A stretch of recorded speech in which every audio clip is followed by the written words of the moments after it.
વાત સુરત જિલ્લાની કરીએ, જ્યાં મેઘરાજાની કૃપાના કારણે નદીઓમાં નવા નીરની આવક થઈ રહી છે। ભરપૂર પાણીની આવક થતા કીમ નદી બે કાંઠે વહેતી થઈ છે। આ તરફ માંગરોળના મોટા બોરાસરામાં આવેલો હાઈ બેરલ બ્રિજ પાણીમાં ગરકાવ જોવા મળ્યો। કીમ તરફથી હાઈવે તરફ જતા લોકો માટે ઉપયોગમાં લેવાય છે આ બ્રિજ, જેને હાલ તો બંધ કરી દેવાયો છે અને બ્રિજ પર પાણી ફરી વળતા રસ્તો બંધ કરવાની ફરજ પડી છે, જેના અત્યારે આકાશી દ્રશ્યો આપ જોઈ શકો છો। ભારે વરસાદને લઈ સુરતની કીમ નદીમાં આ ઘોડાપૂરની સ્થિતિ છે અને તેની સાથે પાણીની ભારે આવકથી કીમ નદીમાં સતત નદીનું જળસ્તર પણ વધી રહ્યું છે। આ તરફ માંગરોળના મોટા બોરાસરામાં આવેલો આ હાઈ બેરલ બ્રિજ પાણીમાં ગરકાવ થઈ ચૂક્યો છે અને આ બ્રિજને હાલ તો બંધ કરવાની ફરજ પડી છે, કારણ કે બ્રિજ પરથી અહીં પાણી પસાર થઈ રહ્યું છે।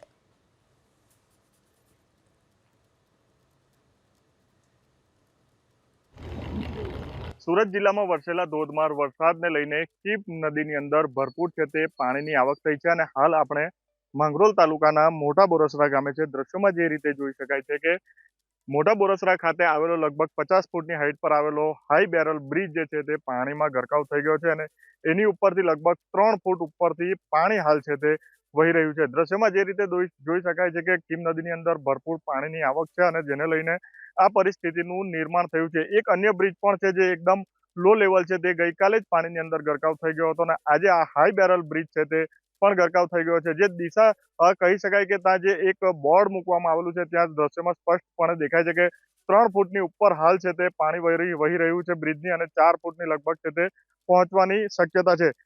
બ્રિજ પર પાણી ફરી વળતા હાલ છે તે આ માર્ગ બંધ કરવાની ફરજ પડી છે। કેમેરામેનને કહીશ કે દ્રશ્યો બતાવે છે આ તરફના જે દ્રશ્યો છે, લોકો આ રસ્તાનો ઉપયોગ કરીને હાઈવે થઈને કોસંબા, અંકલેશ્વર સહિતના વિસ્તારોની અંદર છે તે પોતાના નોકરી અને કામ ધંધા અર્થે જતા હોય છે। તેઓ હાલ છે તે અહીં ઊભા રહી ગયા છે અને તેમના નોકરી ધંધા હાલ છે તે અટવાયા છે। ખાસ કરીને આ વિસ્તાર એકદમ હાઈવે પર જવા માટે શોર્ટકટ માર્ગ છે અને જેને લઈને લોકો આ રસ્તાનો ઉપયોગ કરતા હોય છે, પરંતુ ગઈકાલે આ રસ્તો ચાલુ હતો, તેઓને ખબર નહોતી કે આજે આની પર પાણી ફરી વળ્યા છે અને હવે તે લોકો ફરીથી અહીં પોતાના ઘર તરફ છે તે વળી રહ્યા છે।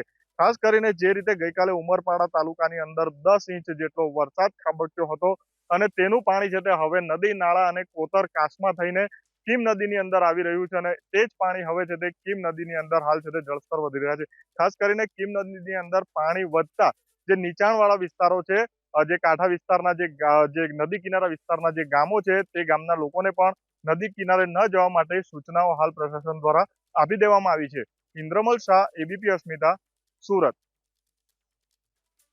રાત્રે 1:30 વાગ્યાથી પાણી આવી ગયું છે અને આ જે અમારો મોટો બેરલ હેવી બેરલ કોચ જોઈએ છે એ રાત્રે 1:30 વાગે બંધ કરવાની ફરજ પડી અમારે, કેમ કે સામે પાસથી પાણી આવતું હતું ઉપરથી, એટલે જે અવર જવર આ મુખ્ય માર્ગ છે અવર જવર માટેનો, એટલે એને અમારે બંધ કરવાની ફરજ પડી। ત્યાં ગામ લોકોએ બેરિકેડ કરીને બંધ કરેલું છે ગાડી। મોટા બોરસરામાં અને પેલી નરોલીમાં બધી જગ્યાએ અમારું કામકાજ મતલબ ફરીને જવાનું હોય અને ત્યાં કરવાનું હોય તો ત્યાં નદીનું પાણી, અહીંયા કીમ નદીની અંદર એટલું બધું પાણી આવે છે વારે, આ બહુ મોટો પ્રોબ્લેમ છે ને મારે કમસે કમ 10 કિલોમીટર ફરીને જવું પડે છે એના માટે થઈ।